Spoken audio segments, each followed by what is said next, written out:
Hey guys, so today we're gonna be unboxing the PeakDo's mmWave wireless portable monitor. So let's take a look what's inside.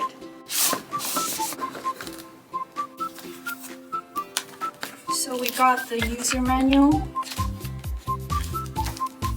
a screen protector,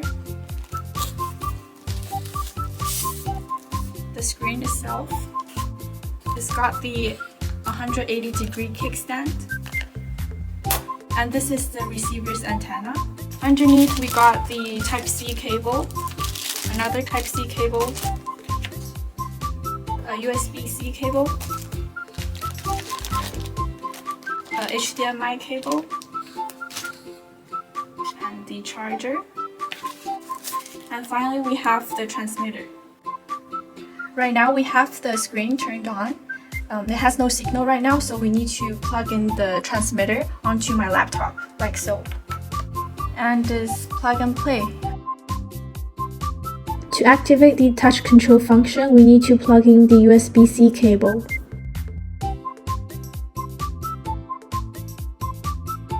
And the touch control function is now active. Its latency is as low as 2 milliseconds. Screen resolution at 1080p at 60Hz refresh rate. And as you can see that the screen is totally wireless. Its wireless work range is 30 meters.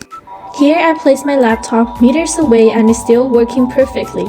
Zero delay, no compression, image and sound perfectly synchronized.